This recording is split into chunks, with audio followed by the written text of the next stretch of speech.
ผิวพรรณผุดผ่องเปล่งปลั่งออกทางหน้าตาสุขจากภายในคนรุ่นใหม่ว่ามีออร่าจิตท่านสูงด้วยเมตตาให้ธรรมะ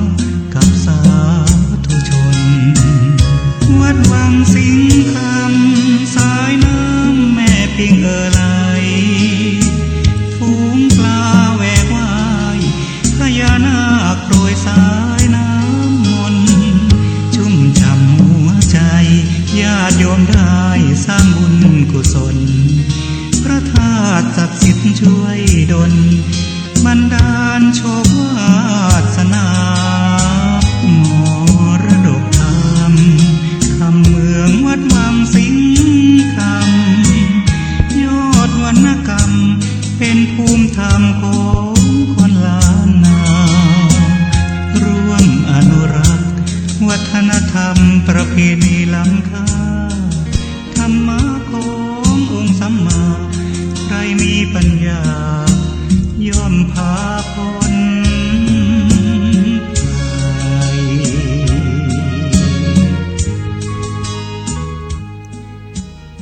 ขอยกมือ10 นิ้วกราบนบนอบน้อมอย่างพระติรัตนแก้วเจ้าตั้ง3 ประการอันมีพระพุทธพระธรรมพระสงฆ์อันเป็นสรณะที่เปิ่งที่เคารพนับถืออันสูงสุดในชีวิตกราบคารวะแตบใต้ไหวสาปารมีธรรมพระเดชพระคุณหลวงปู่พระพรหมมงคล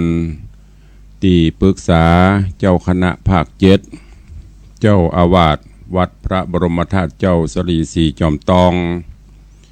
พระเดชพระคุณหลวงปู่พระเทพโกศลที่ปรึกษาเจ้าคณะภาค7เจ้าอาวาสวัดศรีโสดาพระอารามหลวงตำบลสุเทพอำเภอเมืองจังหวัดเชียงใหม่พระเดชพระคุณหลวงป่อท่านเจ้าคุณพระเทพปริยัติ เจ้าคณะจังหวัดเชียงใหม่เจ้าอาวาสวัดเจ็ดยอดพระอารามหลวงอำเภอเมืองเชียงใหม่พระมหาเถรานุเถระเจ้าคณะพระสังฆาธิการภิกขุสงฆ์สามเณรจุตนจุองค์ด้วยความเคารพเจริญสุขเจริญปอนปอออกไม่ออกศรัทธานาบุญพุทธศาสนิกชนทุกท่านขอน้อมต้อนรับทุกท่านเข้าสู่รายการมรดกธรรมกำเมืองต่างสถานีวิทยุวัดฝ่ายหินตำบลสุเทพอำเภอเมืองจังหวัดเชียงใหม่ส่งสัญญาณกระจายเสียงในระบบคลื่นความถี่ FM 104.50 เมกะเฮิรตซ์สถานีวิทยุวัดหนองกายตำบลสันปะยางอำเภอแม่แตงจังหวัดเชียงใหม่ ส่งสัญญาณออกอากาศในระบบคลื่นความถี่ FM 99.75 102.0 และ 89.25 เมกะเฮิรตซ์สถานีวิทยุวัดป่าแดงมหาวิหารตำบลสุเทพอำเภอเมืองจังหวัดเชียงใหม่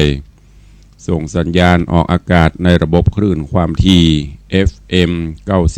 92.25 เมกะเฮิรตซ์และสถานีวิทยุพระพุทธศาสนาจังหวัดเชียงรายส่งสัญญาณกระจายเสียงในระบบคลื่นความถี่ FM 99.50 เมกะเฮิรตซ์ตลอดจนวิทยุชุมชน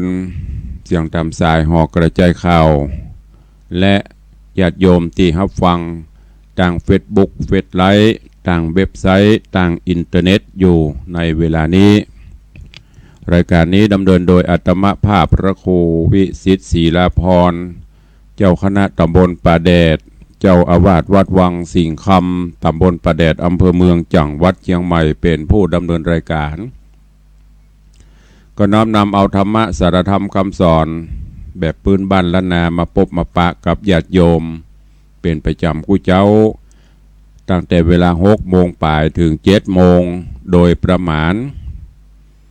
ส่วนพี่น้องที่ฟังสัญญาณจากวัดพระแก้วจังหวัดเชียงรายนั้นก็ฟังกันเมื่อค่ำยามคืนเป็นประจำคู่ค่ำคู่คืนเช่นเดียวกันขอบพระคุณกับญาติธรรมญาติโยมทุกท่านทุกคนที่ได้ติดตามรับฟังรายการมาโดยตลอดปากันวันนี้ก็เป็นวันที่2ของสัปดาห์ใหม่เป็นวันที่2ของสัปดาห์ใหม่แล้ว เวลาขณะนี้6 โมงป่ายก็เป็นเวลาที่เฮาท่านทั้งหลายต้องตื่นมาเพื่อทำกิจธุระหน้าที่ประจำวันของไผ่ของมันตามที่ ได้รับมาเป็นครูบาอาจารย์ทหารตำรวจเป็นผู้ใจแรงงานเป็นพระสงฆ์องค์เนนเป็นอันใดก็มีหน้าที่เหมือนกันหมดหน้าที่ใครหน้าที่มันก็ทำหน้าที่ของตัวเองให้ดีที่สุดวันนี้ก็จะได้น้อมนำเอาธรรมเทศนามาเทศน์ให้ญาติโยมทั้งหลายได้รับฟังกันก็ฟังแล้วเก็บแกะก้อนไกเอาแก่นสารสาระน้อมนำไปคิดพิจารณาเอาไปใช้ในการ ดำเนินชีวิตประจำวันแล้วก็ด้วยความเป็นห่วงในช่วงนี้ก็รู้สึกอากาศจะคำเดียวกับฝนตกผ่องแดดออกผ่องสลับซับเปลี่ยนไปฮ้อนๆหนาวๆเย็นๆถ้าร่างกายบักแข็งแรงก็จะทำให้เป็นเป็นไข้เป็นหวัดเป็นไอซึ่งมันก็จะมากับฤดูฝนจะก็ดูแลร่างกายดูแลสุขภาพไปบ่ไว้ก็พบแพทย์พบหมอเพื่อจะได้ป้องกันไว้โดยเฉพาะผู้สูงวัยผู้สูงอายุอีพ่ออีแม่ลูกหลานก็ดูแลพ่อกล้วยให้ดีถ้ารู้สึกว่าบ่ไข้ม่วนก็พบหมอซื้อยุกซื้อยามากินบรรเทาไปตุลุงก็เหมือนกันช่วงนี้ตึงงานก็ใกล้เข้ามาตื่นรับก็ดึกตื่นเจ้าสุขภาพก็แย่ๆอยู่เสียงก็เริ่มจะแหบจะแห้งพ่องแต่ก็พยายามดูแลเพื่อได้มาเทศน้ำเทศธรรมให้ญาติโยมทั้งหลายได้รับฟังเอาละวันนี้ฟังน้ำฟังธรรมกันก่อนก็เดี๋ยวใต้รายการมีข่าวสารอันใดเฮาก็ก้อยมาโอ้มาเอ่ยก้อยมาสนทนากันยามเจ้าอู้กันหนัวไข้หัวกันม่วนเมื่อเจ้าจะทำให้สุขภาพเฮาดีขึ้นก็ขอเจริญปอนพอออกไม่ออกศรัทธานาบุญเฮาได้ติดตามรับฟังพระธรรมเทศนาแล้วกำเดียวใต้รายการเฮาก้อยมาพบมาปากันณโอกาสบัดนี้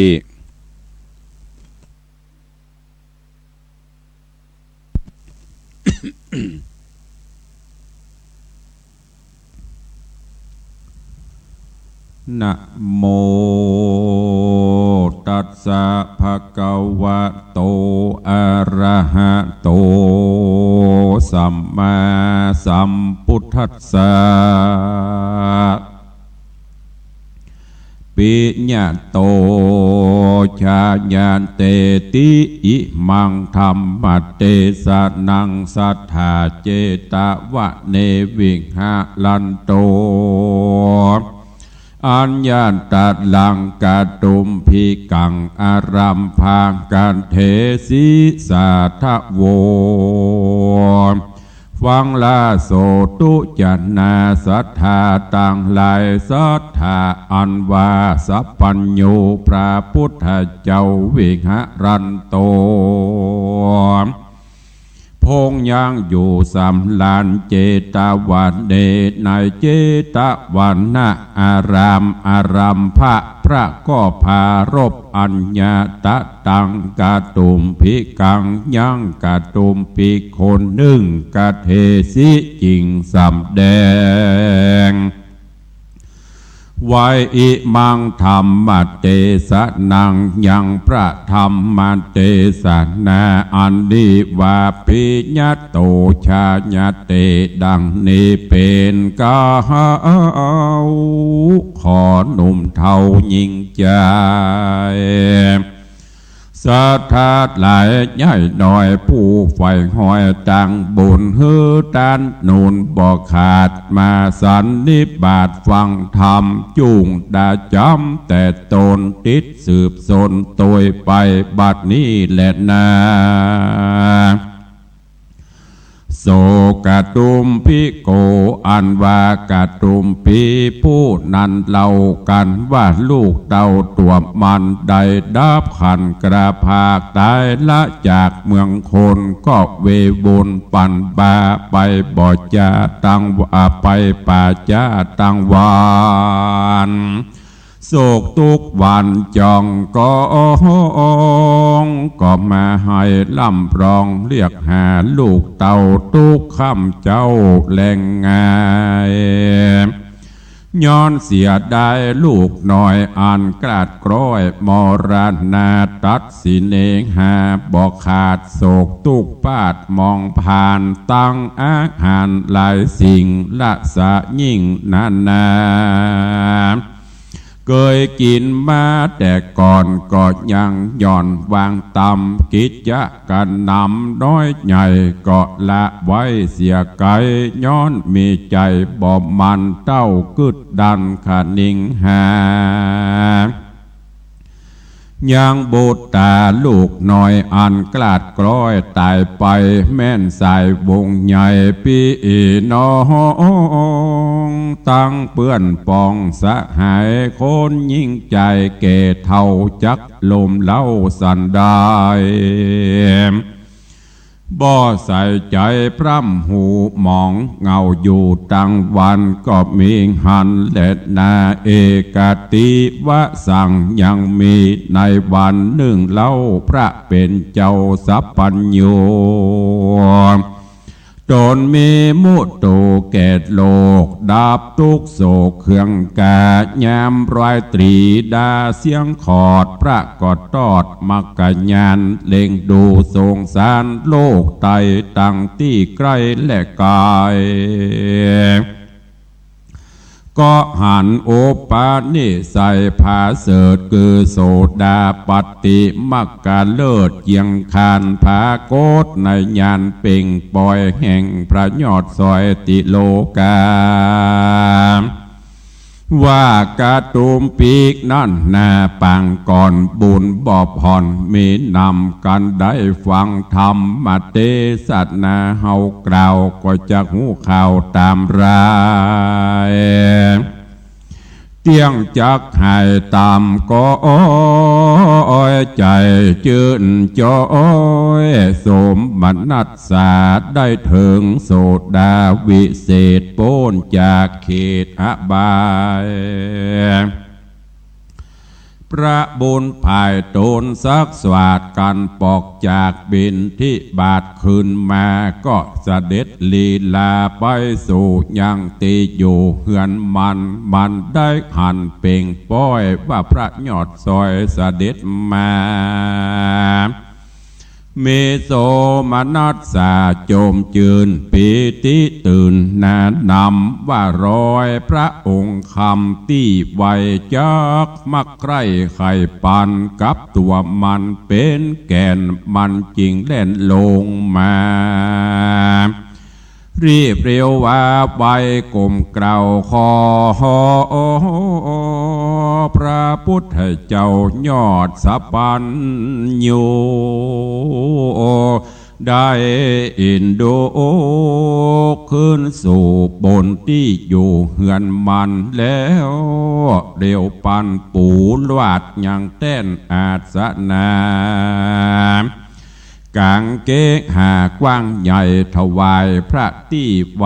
สะปันแล้วอภิวันก้มเกลานั่งอยู่เฝ้ากองตาก็มีหันและนาอาทานังสัทธาในกาลละนั่นใส่พระที่ไวยอดคุณธรรมจริงไข่กรรมถามเล่าว่าต้านตุกโศกเศร้าสั่งจาพอดูหน้าตาดูหลากตนตัวหากดูพร้อม ตุกสั่งร้อมทางคอนอยู่ในบ่อนหัวใจมันก็ไข่ตอบถอยว่าลูกข้าน้อยเดียวได้วามไว้ตายจากตัวข้าหากมองขี้ใจบอดีไว้วันบ่ตั้งมันเวบนเต้าเผาระตุกเผารนค่ำเจ้าบ่อยากเข้าอาหารกิจการน้อยใหญ่ก่อนละไว้จุอันโศกทุกวันหลายหลากบ่หูพรากเสียกลายย้อนอาจไหลบอดแล้วยังลูกแก้วเตรียมตนพระตัดสะปนยอดซอยจริงกล่าวถอยเตสนาว่าดูราอุปาสกา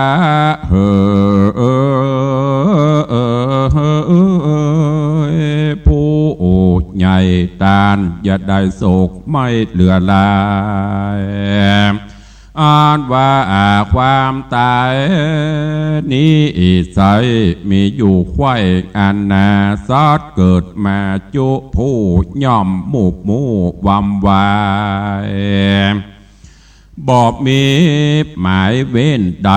บอกว่าเต้าไทยผาปาราบอกว่าเสนาอ้อมมาดบอกว่านักปราชญ์อาจารย์บอกว่าคนผ่านบาปใบ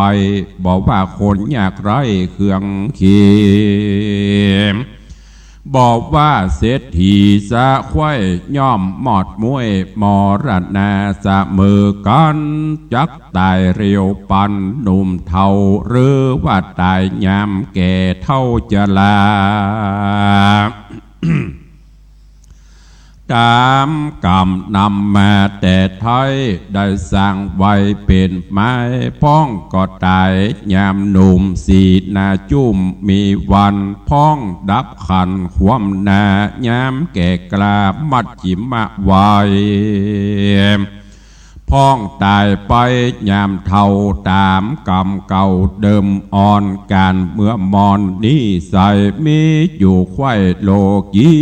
บอกว่าบ่ใจว่ามีมาตองในแห่งห้องเกหาแห่งอุปาสิกาผู้ใหญ่เหือใดโศกไม่เดียวใดบ่ใจลูกใจอ่อนน้อยตายกลาดกร้อยโคนเดียวจุมหมู่คนเตวโรโลอกตายยอมตายเสียงควายสะมือกันเนินนาจุงเกิดมาสันส่องหันแม่นจ้องตามไหลว่าภาวะกาย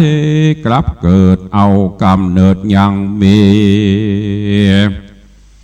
การดับอินทรีย์มูบมูก็เป็นกู้เตรียมมาจุงพิจารณาเกิดเล่าหือหูหักเก้าอาการว่าสังขารอันหนึ่งใส่จะอยู่จะจักอยู่ได้เป็นนิรันดร์บ่แผ่พันบิดเบี่ยงเกิดจักมันเตี้ยงหรือมีเต้าควันดีสันทีเฮอแมนตี้ตามรายว่าสิ่งใดกวนตายมูบหมู่ก็บดตังอยู่ตายไปของสิ่งใดกวนแตกก็ย้อยแหลกเพตาบอกกวนโศกาโศกเศร้าเผาตัวเก่าได้นักปราดลายล่วงแล้วยามเมื่อลูกเกี่ยวตายไปก็บ่อะไรโศกเศร้าเต้าเกิดเล่าขัดนิ่งมาว่าของกวนตายหายกว่าก็ความน่าตายไปของอันใดกวนแตกก็ยอมแหลกเพตาย้อนพิจารณาจะใจยังมรณะสติไว้กับตน บ่เวโบนฝ่ายหอยบ่ตำก้อยมองหากระตุมพิจาธรรมเล่าว่าข้าแด่พระเป็นเจ้าบุญภายนักปราชญ์หลายแต่ไทยได้กระทำไว้สันใดขอพระไข่เก่าจีฮือแจ้งทีตามรายพระมุนีนาโตนป่านแผ่วจริงจักนำเรื่องแล้วปางหลังฮือกระตุมปีฟังแจ้งทีฮือแม่นตีจะฮือแม่นที่เสียงที่สงสัยพระจริงไข่เตเต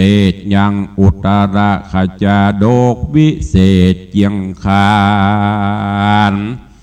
ว่าแต่เมินนานบ่อนอนอประยอดซอยบุญนาเกิดมาเป็นปอดนาคนใหญ่จบแจ้งไข้กองธรรมได้ไขกำบอกเราแก่ลูกเต่าเมียแปงจุไงแรงบอกขาดว่าสูอย่าประมาทลาสามันภาวนาจะใจยังมรณะสติไว้เป็นนิรันดร์จุคืนวันค่ำเจ้าจุมสู่เจ้าตั้งลายอย่าดูได้จากไว้หือกึดตั้งให้และดีคนโลกีจุผู้บอดตั้งอยู่หึงนานเหตุว่าสังขารมันบอดเตียงหูความเงียงแผ่พันกู้คืนวันอย่าขาดอย่าประมาทลาสามส่วนปาลิญาลูกเต่าฟังหน่อพระเจ้าไข่ปันก็ปากันม้วนหมู่ตั้งตนอยู่ตามกรรมบ่ลงลำเว้นขาดหรือประมาทอันใดยังมีในวันหนึ่งเล่าหนอพระเจ้ายอดตัดสะปนป่าลูกตนกลาพรากออกไปจากเกหาไปหาไทยนาแต่เจ้ายังไปตันกินเข้ายำไงถึงยำควายมาควายมีงูปิดใหญ่ตัวดำปิดมันยำลำมอกแลนพดออกมาหาตอดบุตรตาหนุ่มเนาปิดแล่นเข้าหัวใจลวดตายไปตอดหน้าบ่ได้จ้าบัดเดียวงูปิดเร็วเล่นกว่าเขาคุ้มหญ้าหายตาหนอพุทธาสันที่บ่มีที่สงสัยว่าลูกเตรียมใจมวยหมอดย้อนงูตอดกาดหญ้าก็บ่โศการ้องไห้ย้อนหูควายตามรายว่าของกวนตายหมู่หมู่ก็บ่ตั้งอยู่ตายไปของอันใดกวนแตกก็ยอมแหลกเพตาเป็นธรรมดาแต่สายตั้งแต่ไทยโบราณแล้วส่งสารไปหอดถึงนางยอดพระลิญาตั้งทิดาสะภัยนางแกว่นใจตาสีจัดนับมีสี่ผู้หือรีบมาสู่แดนนาการเข้ามารอดไก่หูแจงไข่หันใสบ่มีไผ่ล่องให้หรือเอาไม่เววาเหตุเขานั้นนาหูรอดจบแจ้งจอดตามธรรมคือตัวตามกรรมสอนเล่าแก่แห่งนอพระเจ้าบุญนาได้ภาวนาจะใจยังมรณะสติไว้เมินนานโศกมองพันต่ำก่อยจริงบ่จริงบ่จองหอยในตน นอตาซาปนบุญใหญ่จริงฮือใดเสาะหาไม้และลัวกองเพียงหัวมากเต่าแล้วเผาลูกเต่าสับปันคุณสะวันอยู่ฟ้าเล่งพอดนาจุมปูหันนอสาปัญญูเป็นเจ้านางนอดเนาภริญาตั้งทิดาสะไพนางแก่นใจตาสีบ่มองขี่มนสาเอา เผาลูกเต่าบูตตายินสังกาลายแหล่ใครหูแน่หันใส่จิ้งเรียวไวบ่จะเสด็จจากฟ้าลงมาแล้วกราบกาญญาตัวเก่าเป็นพรามเท่ามาจูแสงถามดูแต่ตนติดสืบสนถึงไป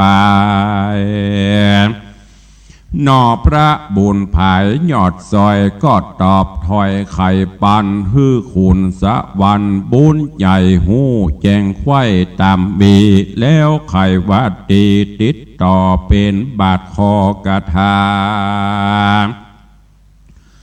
ว่าอุระโห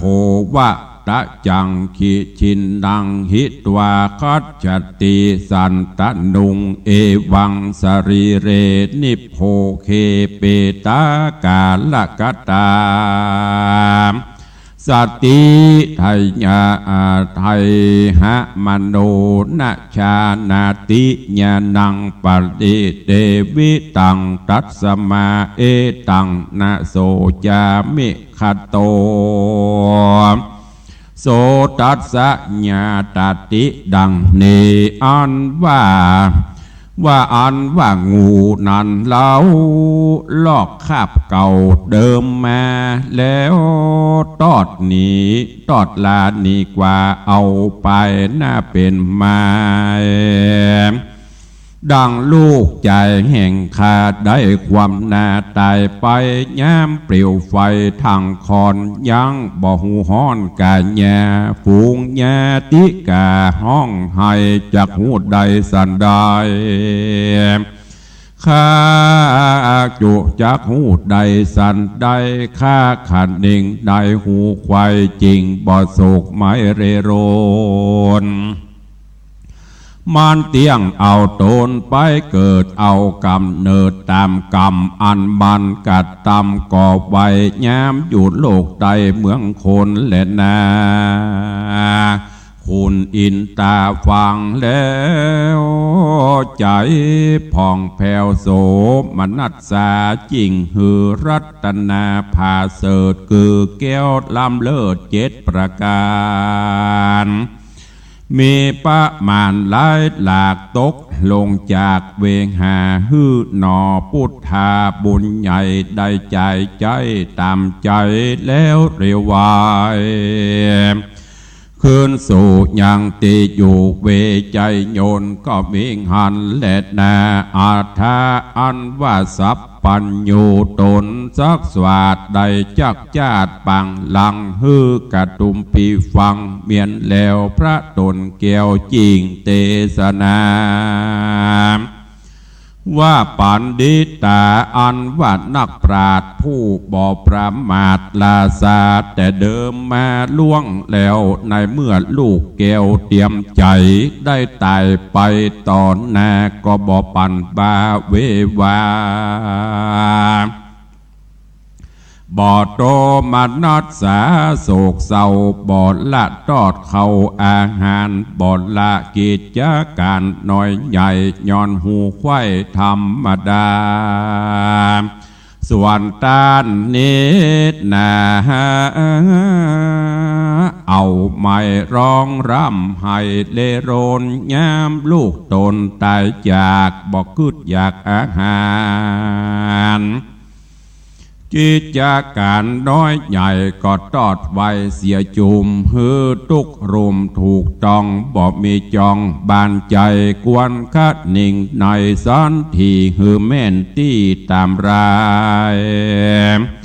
ว่าลูกเฮาตายความนาตาเฮาโศกราเรโรนตีอกตนร้องไห้มันบ่หอนได้คืนมา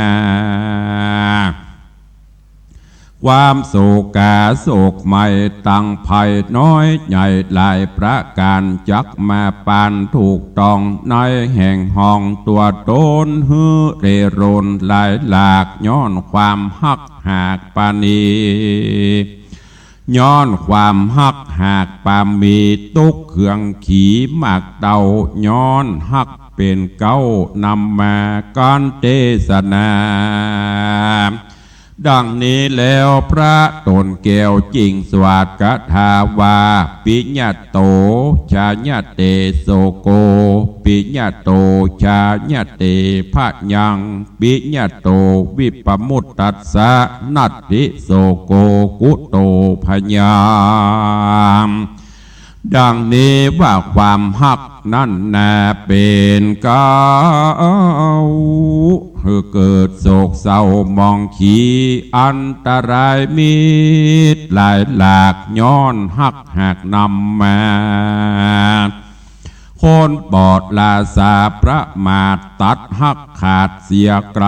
จุมโผยภัยน้อยใหญ่หรือตุกเอาไม้มองผ่านบ่มาปานจ้องหอยย้อมอยู่จืนจ้อยสวดสดีแลนาอันว่าอาจารย์นักปราชญ์ผู้ฉลาดกองธรรมได้ไขกรรมเก่าจีฮือเสียงตี้สังกาว่าฮักนั่นนาเป็นเก้าป่าโศกเศร้าขี่มองน้ำตาน้องเอาไม่ร้องร่ำให้เววาฮักนั่นนาเป็นเหตุฮือเกิดอาเพศโพยพายปาฮือใจปั่นปาพ่องความนาดับขันย้อนพาญาตันมืดบอดบ่หูรอดตามธรรมพ่องหักเงินคำบาดตาย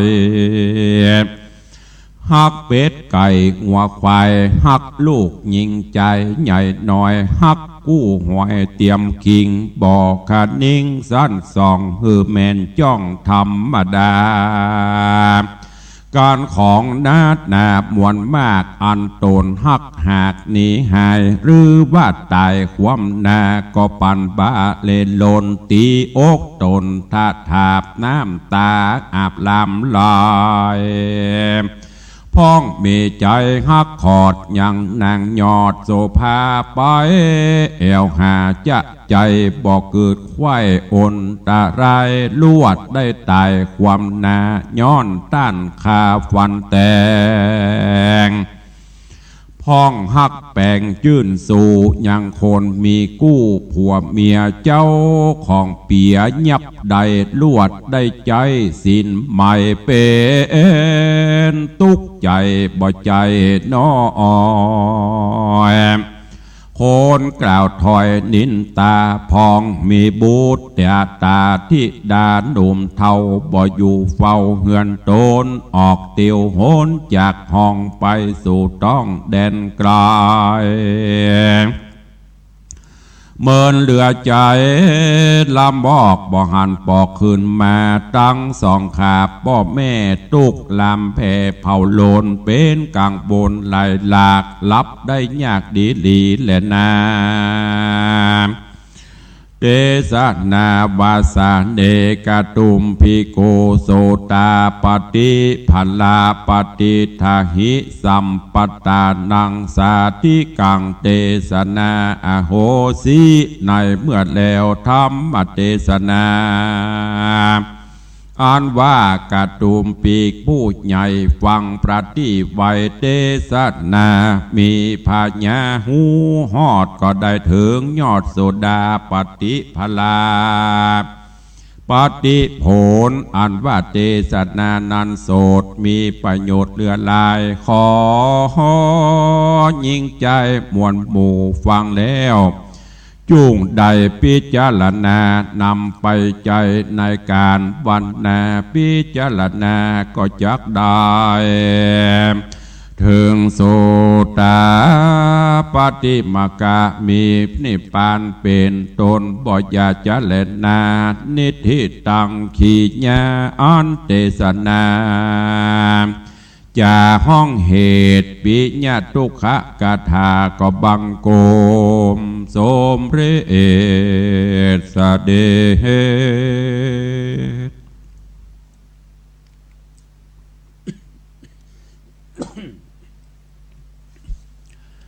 ญาติโยมทั้งหลายก็ได้สดับรับฟังธรรมเทศนา วันนี้เกี่ยวกับเรื่องความฮักความอาทรความผูกพันก็ทำให้เกิดทุกข์อย่างในธรรมเปิ่นได้กล่าวไว้ที่ไหนหรือว่าที่ใดมีฮักที่หั่นก็มีทุกข์ยิ่งฮักนักก็ทุกข์นักห่วงนักอาบอนนักก็ทุกข์นักถ้าเฮาแบกนักเฮาก็นักอย่างในธรรมเพิ่นบอกเพราะฉะนั้นแล้วก็ฟังแล้วเก็บไปคิดพิจารณาเพื่อที่จะนำมาใช้ในการดำเนินชีวิตประจำวันการห่วงหาอาทรการฮักกันอย่างก็ฮืออยู่ในขอบเขตจะไปนักเกินล้ำไปแม้กระทั่งอย่างลูกหลานตันเต้าฮักนักเฮาก็ตุกนักห่วงหาพะวงอะไรอาวรอย่างพ่อแม่บางท่านบางคนก็อยากจะอยากจะหันลูกเป็นนั่นเป็นนี้แต่ว่าเมื่อมันบรรทุกหรือว่าบรรตรงตามความประสงค์ก็อาจจะตุกใจเหล่านี้เป็นต้นก็ขอให้ตัดบันลงเหี่ยพ่องเหมือนอย่างกระตุมปีนี่ลูกตายก็ไม่ได้อาทรยังเพราะว่าทุกคนมาสภาพเหมือนเดียวกันหมดบอกว่าเฮาบอกว่าพ่อแม่เฮาบอกว่าลูกหลานตันเต้าหรือบุคคลใดผู้ใดเฮามาในสภาพเดียวกันหมดนั่นก็คือตัวล่อนจ้อนเมื่อเฮาจะต้องปัดต้องพรากต้องจากไปเฮาก็ไปแต่ตัวเก่าเดียวดายบ่มีอย่างติดไม้ติดมือติดตนติดตัวเฮาไปที่เฮามามีนี่ก็เพราะเฮามาแสวงหาบนโลกใบนี้วันใดวันหนึ่งเฮาก็ต้องปัดต้องพรากต้องจากไปเมื่อเฮาจากไปเฮาก็ไปแต่ตัวล่อนจ้อนเฮาก็ไม่ได้อย่างไปตัวจะห่วงลูกห่วงหลานปานใดลูกหลานก็ไปตัวเฮาห่วงทรัพย์สินสลิงคานนักปานใดสุดท้ายก็ตกเป็นสถานลูกหลานได้แบ่งกันใจกันซอยไปอันนี้เป็นสัจธรรมในโลกมนุษย์เฮาเพราะฉะนั้นเฮาก็ต้องหาโอกาสเวลาห่วงตัวเก่าฮักตัวเก่าแล้วก็แสวงหาทรัพย์ที่เฮาจะต้องเอาไปใช้ในโลกหน้าเมื่อเฮาสิ้นลมสิ้นใจจากโลกนี้ไปนั่นก็คือบุญกุศลคุณงามความดีทำจิตใจให้เบิกบานแจ่มใสทำจิตใจให้ผ่องสดหมดใสผ่องแผ้วสละหรือว่าหาโอกาสเป็นของตัวเก่าเหี่ยพ่องอย่างบางท่านบางคนจะไปวัดจะไปวาจะไปการไปงานไปหั่นไปนี่ก็ห่วงหาอาทรบ่มีไผเฝ้าบ้านบ่มีไผอยู่บ้านดูแลทรัพย์สิ่งของบ่มีไผเฝ้าลูกเฝ้าหลานเหล่านี้เป็นต้นแล้วท่านทั้งหลายลองหลับตานึกขึ้นมาว่าวันหนึ่งถ้าเฮาบ่มีหรอถ้าเฮาจากไปหรอเขาจะอยู่จะได้เขาก็ยังต้องอยู่ได้เพราะฉะนั้นก็ต้องฝากไว้คือเป็นข้อคิดตัดบันเป็นบางเป็นเตื้อให้พ้องเปิ่นมีกินมีตานบ้านเหนือบ้านใต้ที่ไหนที่เฮาพอจะไปได้ก็ไปหรือเปิ่นจวนไปไหว้พระกาจวนไปแอวไปทัศนศึกษาพอบ้านเปิ้นเมืองเปิ้นถ้ามีโอกาสมีเวลาไปได้ก็ไปจะให้มันพร้อมเพรียงหมดนี่มันก็เปลี่ยนไปบ่ได้บางพ้องเมื่อหนุ่มกำนำไม้กำลังวังชายังดีอยู่จวนไปไหนก็ไปไปเตื้อมีเวลาบ่ว่างฮอดปานถึงที่มันจะว่างแข แข้งขาก็บดีโรคภัยไข้เจ็บก็เบียดเบียนไปไหนก็ลำบากสุดท้ายก็เลยบ่ได้อย่างสักอย่าง เพราะฉะนั้นก็ฝากไว้เนอไปห่วงนักก็จะตุกนักหักนักก็เป็นตุกนักเอามัชชิมาปฏิปทาพอประมาณอย่างลูกหลานตันเต้าเลี้ยงเขาใหญ่มาแล้วก็ปล่อยให้พ่องจะไปเอามาเป็นพละนักนำไปบางพ่องเลี้ยงลูกใหญ่ลำปอเอาหลานมาฮื้อแหมมีแต่บ่วงก้องมีแต่บ่วงซุปสุดท้ายเฮานั่นแหละนักกว่าเขาพอละอ่อนประเดี๋ยวลูกหลานเฮาประเดี๋ยวโลเขาไม่ได้ห่วงว่าอีป่อจะไปหั่นอีแม่จะไปนี่โลแม้กระทั่งยังจะไปการไปงานไปกินไปตานเนี่ยบางเตื้อเขาบ่ว่างเขาก็ไม่ได้ไปต้องเอาเวลาที่เขาว่างเว้นว่าเพราะฉะนั้นเมื่อเขาไปได้เนี่ยก็ปล่อยพ่องหลานลูกก็ปล่อยหม้อปล่อยป่อปล่อยแม่มันพอพ่องเขาแปลงเอามาลูกคือเขาพ่อเหี่ยพ่องเขาไปฮับพละเหี่ยโมดแล้ววันหนึ่งวันใดถ้าเขาจากไปหรอเขาก็ต้องพออยู่ดีเขาก็ต้องดูแลอยู่ดีและไอ้ความคิดความนึกถึงที่จะนึกถึงพ่อถึงแม่นั่นยิ่งสมัยปัจจุบันนี้ญาติโยมทั้งหลายดังที่เฮาฮู้เฮาหันในข่าวในสื่อน่ะมีนักความผูกพันเนี่ยจะกึดถึงบ่ากึดฮอดป่ออย่างอันกึดฮอดแม่อย่างอี้มันยากเน้อเพราะฉะนั้นเฮาต้องเพียวถางแบ่งหนทางเฮาคนเดียวก้อยเก็บก้อยหอมลำริบไปถึงบุญกุศลมันเข้าวัดฟังธรรมพ่องปฏิบัติวิปัสสนากรรมฐานสมาธิภาวนาพ่องพอตนพอตัวแบ่งเบาเฮาจะรู้สึกว่าสุขใดไหนเล่าจะเท่าความสงบอันนี้ก็ฝากไว้เนอกับญาติโยมทั้งหลายในวันนี้ก็เข้าสู่ตั้งหมดท้ายรายการเวลาก็เว้ยเนาะพอออกไม่ออกศรัทธา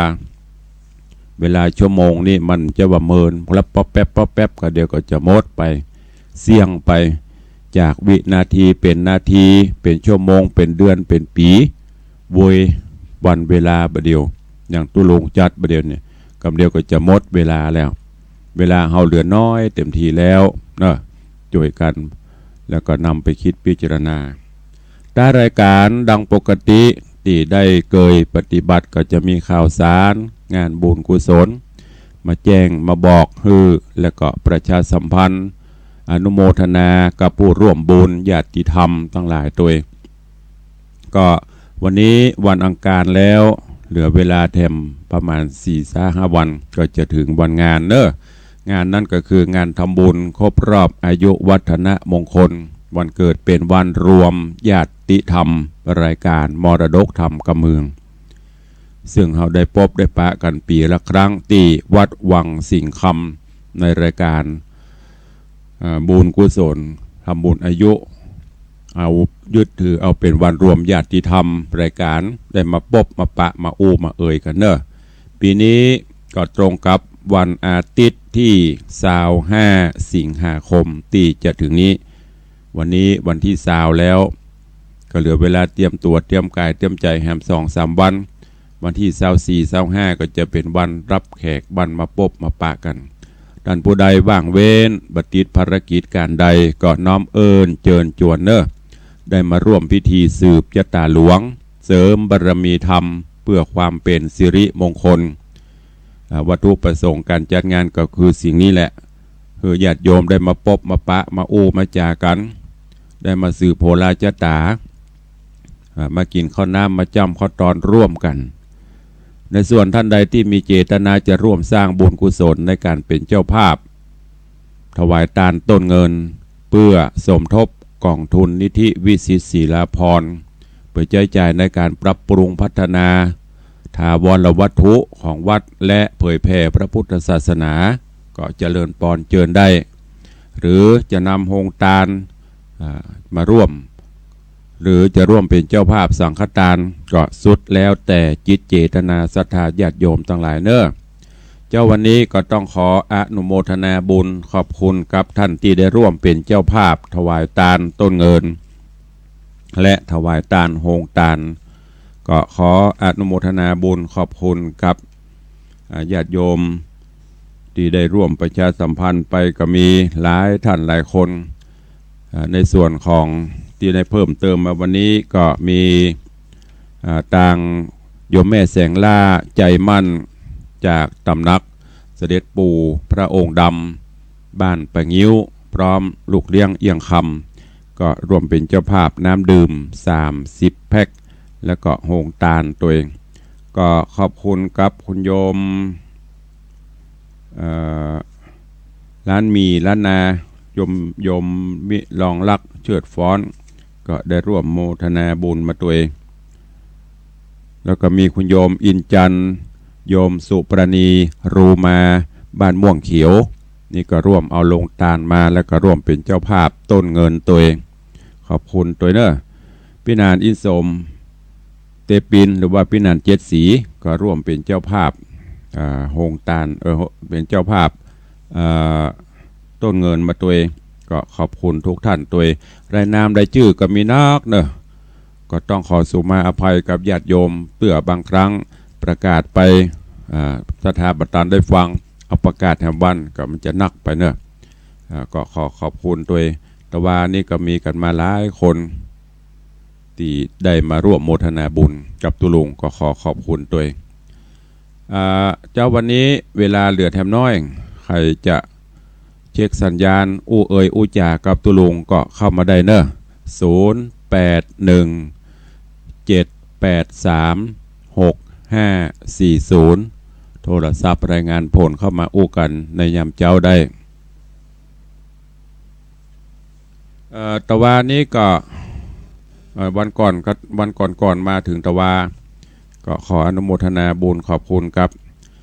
นางสาวพรพิไลมโนบงได้มาร่วมโมทนาบุญตัวนอกจากนั้นก็มีคุณโยมมณิตโยมพานุพงศ์มโนบงโยมนี่โยมเมืองหรือว่าโยมเพียนนี่เนอะอ่านโคละอ่อนมาเขียนประเดี๋ยวตัวนี้ว่ะโยมจันติบมโนบงได้มาร่วมโมทนาบุญตัวก็ขอบคุณตัวเจริญปอนฮัลโหลว่าใดแม่ว่าใดบ้ามาเลยฟังอยู่นอนรับฟังฮะเนาะขอบคุณนะแม่เนอะโอ้กว่าแม่บัวคำจะอู้โพดออกมาได้ปดโต ได้เป็นนาทีบุญนะขอบคุณกับแม่บัวคำกัมปูคาฮัลโหลฟังอยู่เนอะ ขอบคุณเนอะใครจะอู้ตัวก็เข้ามาได้ในช่วงที่มีใครโทรเข้ามาทุลุงก็ขออนุญาตประชาสัมพันธ์รายชื่อผู้บริจาคผู้มาร่วมบุญเนอะขอบคุณกับป้ออุ้ยขาวแม่คำสุขชุมพระวงศ์ได้มาร่วมทำบุญแม่ปานีฟังอยู่เนาะขอบคุณอีแม่ตึงแฟนครับประจำอนุโมทนาบุญเนอะอะไรเอ่ยเอามานักก่อมาฝากดูเจ้าไปแล้วหน่อมเจ้ามาเลี้ยงเพลนเนาะเจ้ามาฝากตอนมันต้องขายตอนเย็นวันเสาร์จ้ะได้กะเอามาจากข้างบ้านนี่จ้ะวันติดก็เอามาเจ้าวันเสาร์แมลงจะได้อยู่กันเพราะมีวันติดก็มาเนอะขอบคุณนะแม่เนอะสาธุเจริญพรเนอะโยมแม่หันอันใดล้ำก็กึศเติงหาเนาะขันมาถวายก็ขอบคุณโดยเฉพาะท่านก็ได้มาอุปถัมภ์โยมแม่ปานีนี่อุปถัมภ์วัดวังสิงคำมาตลอดอย่างคราวนี้ก็อย่างที่ได้แจ้งไปแม่ได้ร่วมเป็นเจ้าภาพทองคำเป็นบาทที่3ละมามอบในวันเกิดแต่จะได้เอาไปรอพระเจ้าทองคำก็เจิญจวนในส่วนของพระเจ้าทองคำก็ค้างแถมประมาณ10 บาทน้อยๆ10 บาทปลายไม่ใช่10 บาท10 บาทน้อยวันนั้นค้าง15ตอนนี้ก็ลดลงเพราะมีญาติโยมมาร่วมเรื่อยๆอยู่ครบเมื่อใดเฮาก็รอมานะโยมเนอะเจริญปอนฮัลโหลครับพระครูครับเมื่อใดครับวันนี้ว่าครูอยู่วัดเหรอครับกำลังจัดรายการครับ หรือมันได้ตอนควายครับ กี่โมง ประมาณจะเข้าวงฝ่ายเลยครับ ถ้าจะอยู่นี่ยายจ๋า ก็จะเข้าไปหาครับ ช่วงนี้อยู่ ครับ เข้ามาเตอร์เนอร์ ครับครับ ครับสวัสดีครับครับช่วงวัน2 วันนี่ก็ต้องอยู่วัดเตรียมงานแต่ว่านี่เทศบาลเปิดมากางเต็นท์วันนี้ก็กางเต็นท์แล้วก็ตอนเย็นก็จะได้ประดับตกแต่งเตรียมความพร้อมเพราะเวลาใกล้เข้ามาติกมีเวลาก็อยู่วัดตัวโยมมาก็ต้อนรับแขกต้อนรับญาติโยมปนปีก็เนี่ยการต่อ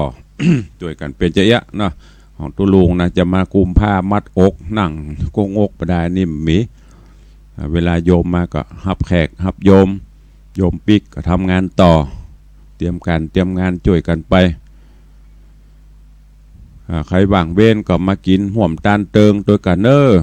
ปีไหนมีครั้งหนึ่งโดยเฉพาะญาติธรรมผู้เฒ่าผู้แก่ได้มาพบมาปะได้มาอู้มาจากันในงานปโถเด็กหญิงเข็มทองปาลีนึกว่าลืมกันละอีกว่าใดวันนี้ ฟังอยู่นะเจ้า โอ้นึกว่าละลืมกับไปหมดละหายแซ่บบัลืมเจ้าแล้ววันนี้เข้าหาจะเข้าไปกันนะเจ้าขอบคุณนักเนอะแม่เข็มทองเนอะเจ้าสาธุเจริญปอนเนอะเจ้าแม่เข็มทองปาลีห้วยใส่ห้วยหยาบบันทิละปูนอันนี้ก็ก่อนมาเพิ่นจัดมาก็ติดตามรายการอยู่ตลอดแต่ว่าเพิ่นล่ำได้โทรไปได้วันงานก็จะได้นำปลาญาติธรรมมาโอ้มาหลายตีหลายตางเนอะเจียงใหม่ละปูนลำปางเจียงไฮ้ก็มานักเจียงไฮ้นี่เพิ่นฟังสัญญาณจากวัดพระแก้วจากวัดเจียงไฮ้ในยามแมลงเมื่อคืนปีแล้วนี่ก็เจียงไฮ้มาประมาณ10 ลำรถตู้แม่ยังก็นะแม่ส้มลิ้มจะเป็นหัวหน้าสายบุญแล้วก็มีญาติธรรมหลายบ้านหลายจองตั้งเจียงไฮ้นี่ก็มากันปีนี้นี่ยังเงียบอยู่เปิ้นบ่จะส่งข่าวมาก็บ่ส่งข่าวก็บ่ฮู้เด้อปีแล้วนี่ขนาดน้ำท่วมตังดอยสะเก็ดถนนตัดเปิ้นก็มากันอยู่เนี่ยสายบุญเพราะทุกคนจะจำไว้ว่าเดือนสิงหามีนัดพบกันในวังในงานทำบุญวันเกิดตุลุงเป็นวันรวมญาติธรรมเนอะเอาละอูไปพอเวลาก็หมดพอดีขอนำรายการจากไปก่อนเนอะขอญาติโยมท่านใดจะมาร่วมบุญกุศลในวันนี้ก็ยังอยู่แต่ก็อยู่แวบไปแวบมาเนอะแต่ก็ออกไปนอกอยู่พ่องไปซื้อของซื้อครัวเตรียมสถานที่ก็วันนี้ขอนำรายการจากไปก่อนเนอะก่อยพบปะกันในวันต่อไปขอความสุขสดสดีจงบังเกิดมีกับทุกท่านเนอะอยู่ดีมีสุขเหมือนกันจุตนจุองค์จุผู้จุคนจัตตารโอธรรมาวตันติอายุวันโนสุขังพระลัง